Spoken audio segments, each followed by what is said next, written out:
Hello. Wow, you really can't see me in this. Hold on, let me move.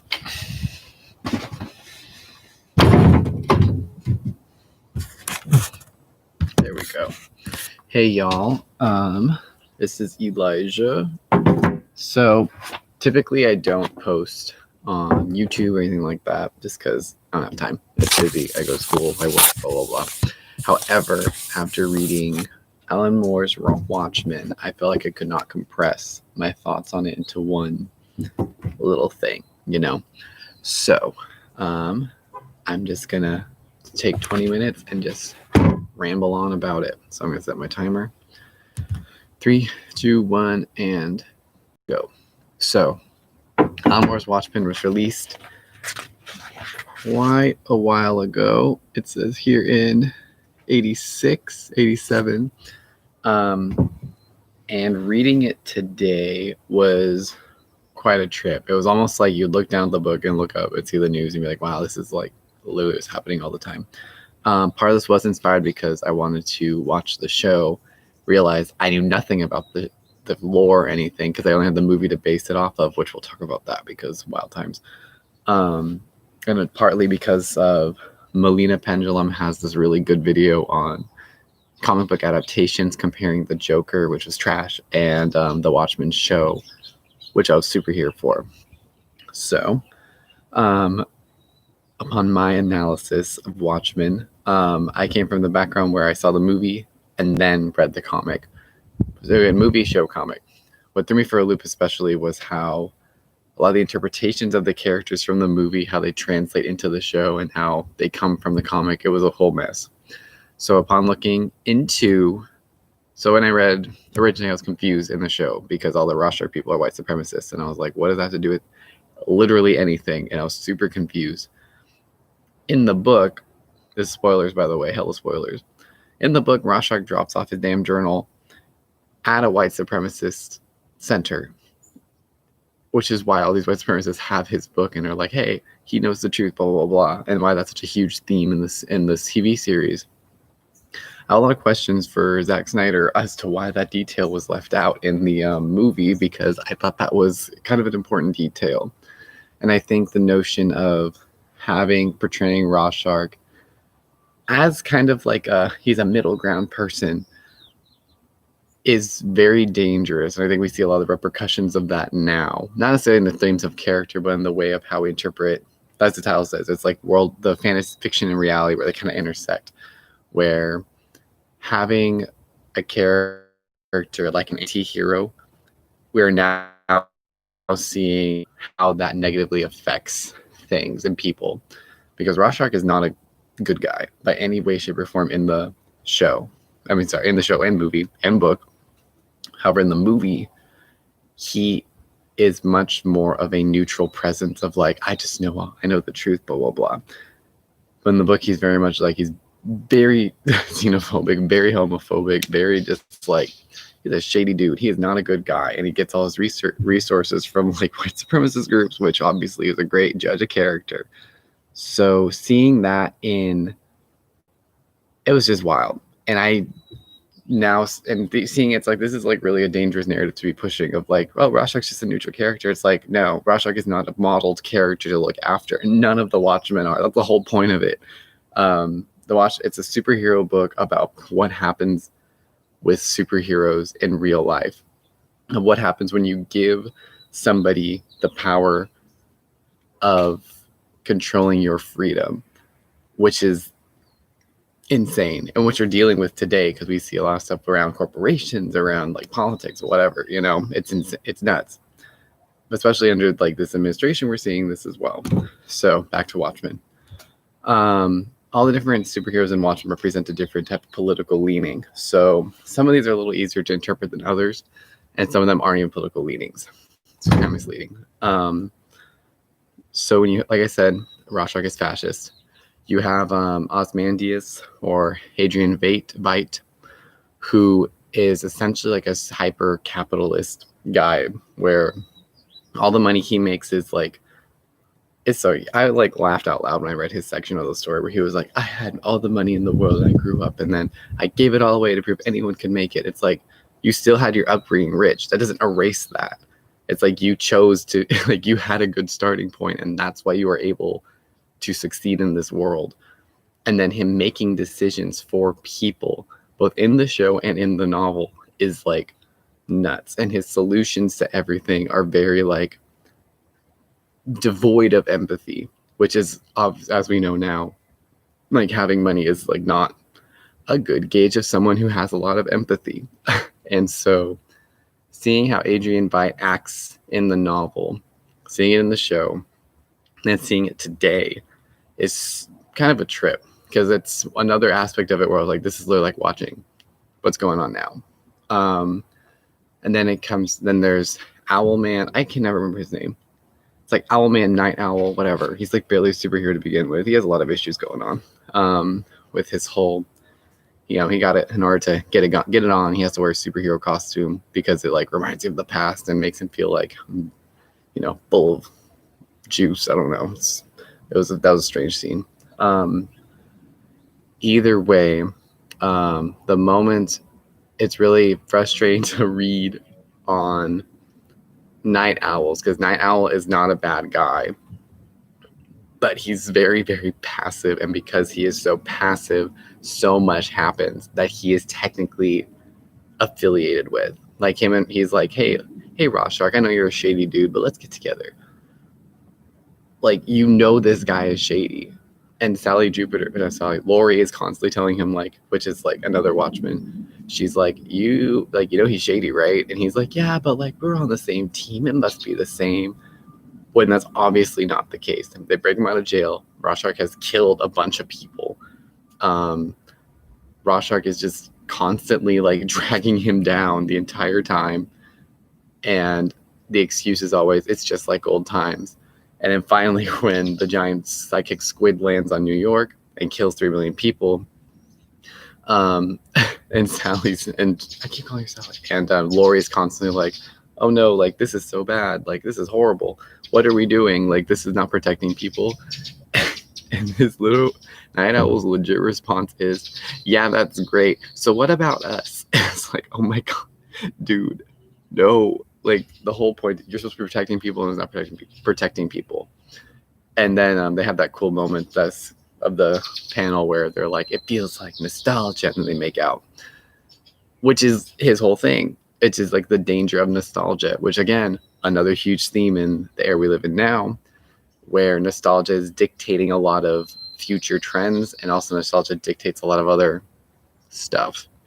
And seeing the danger of blind nostalgia is what's so dangerous. Lindsey also has a good video on this about nostalgia and Stranger Things. I'll try to link it somewhere in the thing too, along with the Melina's video. And I think Watchmen is a really good example of this, and using Night Owl as like why decision should not be based out of a blind nostalgia for the past, because the past was not positive for everyone. That's especially explored in the TV show Watchmen, where they bring in race into the equation, which is largely absent in the original Watchmen. They have for comics, they have a pretty diverse side character roster. Like there's a lot of like Black people, and there's a lot of queer people. There's like, but the portrayals of them are not very complex. And then they all die, which is the whole point of it. Like who actually pays for like these decisions these people are making? And you have Lori Jupiter, who doesn't really want to be a superhero, but I kind of like, and I love what they did with her in the show. I'm not done with the show, FYI, but for her episode, fantastic. That character arc is exactly it, where she's out here catching bad guys, catching like vigilantes, and saying like everyone wants, and saying like, she's like, I've seen what happens when people are in control of other people's freedom. It's like, no, like, we're going to play that today. And kudos to her. It's interesting. I love how they draw from her comedian aspect, her comedian ancestry, and her mom. And when she's like, I want to hear a joke, and it's very nihilistic, fun times. The comedian, a mess. He's a very self-absorbed, nihilistic dude. He just is violent. He's kind of like the Joker in a way. He's the Joker, not romanticized. as I like to view him. So like where people are like, oh yeah, the Joker's really cool, like he's very like an interesting character because he's super sane and he knows what's wrong with the world. The comedian shows what that looks like in a real world context, where the comedian doesn't care about anybody. He doesn't care about the people around him, nothing. To him, everything is a joke because life is a joke. So why should he care about anything? And you see that especially when he's in Vietnam after the United States wins the Vietnam War and the Vietnam becomes a state. And he's like out here killing people that he raped and like are pregnant with his kids. And you see, like, and he's like, I don't care. And Dr. Manhattan is watching this whole thing and just being like, yeah, we'll get to Manhattan. The man irks me. The being irks me. So yeah, comedian's a mess. Dr. Manhattan is the only actual superhero in this whole thing because he's the only one with superpowers. He's essentially is a blue god, and he's omnipotent. He can travel anywhere. He gives up on humanity and then goes to Mars. Okay, and so at one point, the best section of all of Watchmen to me is the section where it's going through Dr. Manhattan and how he views reality. I think it is beautifully written. The art is gorgeous, but the way they interpret it and how they make you view an omnipotent person's point of view of seeing all things correlating at once. Brilliant. I wish I could write something as cool as that. So kudos to Alan Moore for doing that, because he went off on that and he popped off.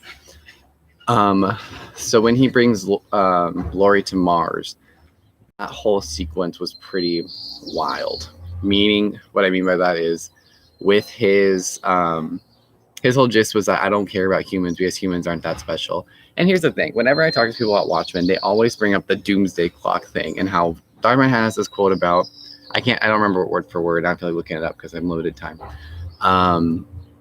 About how, like, what relevance is the Doomsday Clock, and so, but then hearing how people interpret Dr. Manhattan and then witnessing it in real life really kind of throws me for a loop, because Dr. Manhattan has a realization where he's like, oh, humans are just like, special like anomalies in the universe. So we should treat them with respect, and we should I should go help them. Where is that? Like, why is the narrative always stuck on that? Granted, the dude lets everything happen in the rest of it, which is, despite being like dissipated in that by Ozymandias and then brings himself back. And then he kills a raw shark and blah, blah, blah to keep the world from knowing. So the whole thing of pretending that people do not have, it's just like an apathetic viewpoint where of like, oh, I'm just like uninterested in like anything. The issue with that is that it always leads me that you become interested in something. Like, you can't say Dr. Manhattan is not removed from everything when he's actively killing raw shark to create a certain thing moving forward, that he actively fights Adrian Veidt and then moves on and then and then kind of is like, whatever, and then disappears and just moves back to Mars. None of it, the assumption that and then even him like moving to Mars to begin with and choosing to like just build his colony by himself is not him being apathetic. He's making a choice not to involve himself in humanity despite him formerly being a human. And I think that is the crux of the issue for his character. And I think that's where a lot of people are, especially in this election and stuff like that, where why should we continue doing something because we know it's not working, or we know where it's like an aloofness, like we want to be distant from it. In the end, you still side. And I think that's the whole point of Dr. Manhattan, is that he's still apathetic. You can be apathetic towards everything, but that's the thing, is you're apathetic towards everything.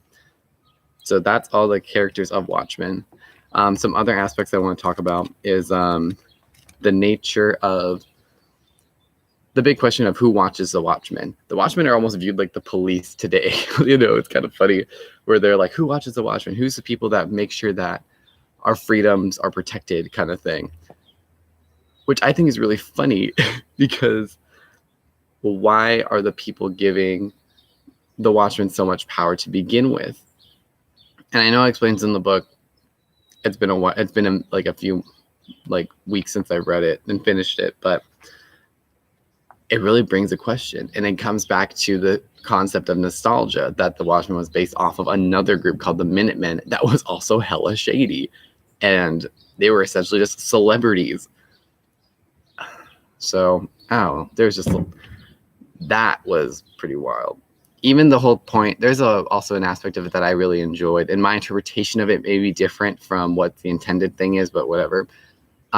There's a part in the novel where there's intersections of this pirate story, and the whole time you're reading the novel and you're seeing the outside people, everyday people's reactions to what the Watchmen do, to the certain heroes being killed or exiled, take your pick. And what it boils down to is you're kind of wondering, like, why am I reading this pirate story that's very interesting and very well written, let me just say, in the middle of like these fights between characters, between a newsstand guy and the people he sees every day and everything. And what I love about, and when it finally came to the end of it and then the squid kills everybody involved with those scenes, is it shows how little power those people had to begin with. They had no agency in whether or not they lived, whether they died, nothing. Like, their freedoms were essentially all stripped away in the name of freedom, which is probably the biggest, I think it was, yeah. And part of it, I also interpret it as the story is meant to be like a distraction, like how people tend to we like to distract ourselves from reality by absorbing ourselves into media.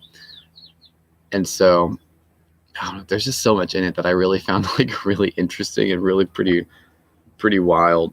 I'm trying to think what else they talked about that I really enjoyed. I don't know, man. Every time I see pictures of Rorschach, I just want to punch the guy. He pisses me off. I think a cool. So I'll talk a little bit about the show as well. Adding a section of the show where they talk about the victims of the squid thing, I think was really important. And the way it's viewed and the way it portrays itself, I think was how they portrayed it was really well done, because it takes the point of somebody who otherwise wouldn't care, wouldn't be affected, and you put them in a situation, and essentially that is like a quote unquote like 9/11 or something like that, which drastically changes the perception of reality for a lot of people. And I think and with that scene, and then having the dude having Looking Glass constantly wearing, like, essentially like he vents his trauma through his superhero that also is meant to protect him from all this, from everything, from like psychic blasts and all that stuff. And it's really kind of sad because you see how much fear is driven in his life. And that's kind of very similar to other characters. Like, in a way, my viewpoint of Looking Glass, not done with the show, is similar to that of Rorschach, except Looking Glass is very aware of biases, whereas Rorschach is not. Rorschach is very much like, hey, everyone, like, if they ain't right, why it's not right, it's bad. Versus Looking Glass, who's like, I understand that there is implicit bias between people, and he's not confident in it, which I really think gives him a lot of depth. It's really cool. Sister Night, she's Regina King. That's it. Like, she's so good. And even her whole character arc, everything about her is so well done. And I think making her from Vietnam was probably one of the best decisions they could have made in the show, because it distances her from, she doesn't live in the world that the Watchmen lived in. She lives in the post world that Watchmen lived in. Everything that happens in the book is so influential to what happens later. And so, with my time dwindling down, I have 1:30 left. So some conclusions on this is my recommendation: absolutely read it. If you are very triggered by stuff, maybe not, because it is pretty intense. It's a pretty intense read. If you want a lot of thoughts about, if you want a piece about politics that's beautifully drawn out, that's very cinematically drawn out, this is definitely a good read for that. I would also say probably like really dig into the analyzing of it, because there's a lot of really good stuff in here to really chew on politically and socially, all that. And I would also argue to be careful while reading it, because it can send you down a spiraling hole a bit. I had a really hard time. I had to take a break from reading graphic novels for a while after this. I called this my Slouching Towards Bethlehem of graphic novels, because after that, in the book Slouching Towards Bethlehem by Joan Didion, I had to stop reading for a second, because I was just like, this is a lot of information, and this is very like emotionally draining. And Watchmen was that for me. Either way, it's a beautiful piece. It's very gritty, very, very real. I think with the superhero genre being as saturated as it is right now, I think it's really important that we have stories like Watchmen to balance out the scales, and actually using the questioning this timer, and actually question, like, what is freedom? Why do superheroes exist? And more importantly, what is it exactly they're holding up to begin with? So before we go jumping on the next Marvel train, unless it's Black Panther, let's ask some questions about the stuff we consume, about who's protecting our freedom, XYZ. Anywho, this is Elijah. Go register to vote. Go check out my Instagram. And yeah, thank you so much.